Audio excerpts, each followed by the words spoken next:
गुरु भाई साथ में बैठकर गुरुदेव से एक अद्भुत, उनके बीच में बैठकर एक अद्भुत प्रसंग की चर्चा की और उनसे पूछा, हे गुरुदेव, मुझे तरण तारण का मार्ग क्या है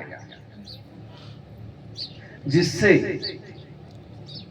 हम संसार के सुख भोग भोगते हुए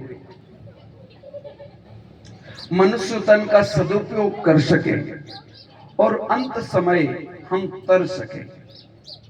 ऐसा है गुरुदेव, हमारे ऊपर करुणा कृपा करके आप कुछ उपाय बताएं।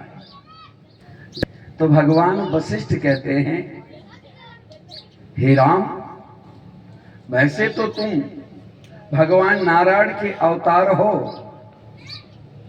विष्णु अंश हो, परंतु मनुष्य तन लेकर आए हो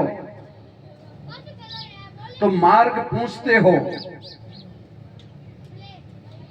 वैसे तो हम आपसे शिक्षा लेते हैं, आपसे ज्ञान लेते हैं, परंतु मनुष्य रूप में आकर यदि आप मेरे से ज्ञान का मार्ग का यदि आग्रह करते हो तो जरूर बताऊंगा। तो भगवान राम ये नहीं कि हाँ ये तो सही बात है कि मैं नारायण का अवतार हूं, ना, उस समय भी भगवान राम यही कह रहे हैं, कृपा कीजिए। नारायण हैं, विष्णु हैं, तब भी गुरु भगवान से क्या कह रहे हैं, कृपा कीजिए और हमारे जीवन में अमृत वचन जिससे हमारा कल्याण हो। तो ऐसा नहीं कहते कि इस द्वापर में, इस त्रेता में, इस सतयुग में हमारे लिए मोक्ष की जरूरत कहां है। नहीं, मनुष्य का जन्म हुआ है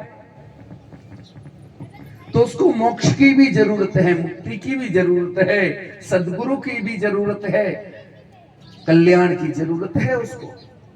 भगवान राम जैसे भगवान राम को भी गुरु की जरूरत है, तो आज हमारे लिए क्यों नहीं, हमारे लिए भी जरूरत है। तो भगवान वशिष्ठ ने कहा, राम, प्रातः काल उठना है, प्रातः काल उठकर उस भगवान को धन्यवाद दो जिसकी वजह से हमारी श्वासें चल रही हैं। उठते उसको धन्यवाद दो। फिर उस मां की गोद में, जिसकी गोद में आप खेल रहे हो, उसको प्रणाम करो। जिस मां की गोद में आप चल रहे हो, खेल रहे हो, संसार की क्रियाएं कर रहे हो, उसको नित्य प्रणाम करो।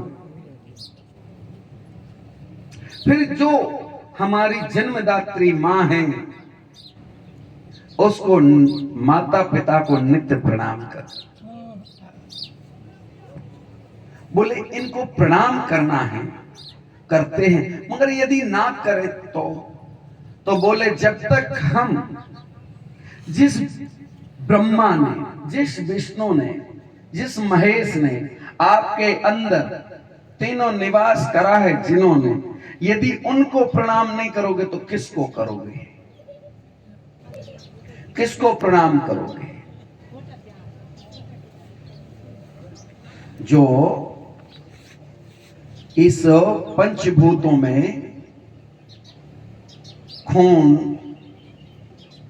हड्डियां,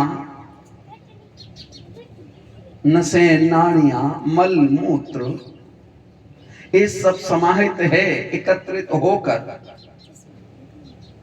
इसको प्रणाम करोगे। भगवान राम को भी डांट सुननी पड़ती थी, जयराम जी की, क्योंकि गहराई की बात मधुरता में नहीं होती, कड़वा ही सत्य होगा। तो हाँ, भगवान वशिष्ठ ने ये नहीं कहा कि नारायण है तो इनको थोड़ा प्रेम से समझाना पड़ेगा, नहीं, वाक्य तो अपनी जगह ही कार्य करेंगे, वचन अपनी जगह ही कार्य करेंगे। तो बोले, तो फिर मतलब इसके अंदर जो ब्रह्म है, ईश्वर है, उसको प्रणाम करना। बोले हाँ, हमारे अंदर तो पहले अपने आप के अंदर जो परमात्मा निवास कर रहा उसको प्रणाम करो कि आपने मुझे जीवन दिया, इस सृष्टि को देखने का आनंद का अवसर दिया, अपने आप को जानने का अवसर दिया है। हे परमात्मा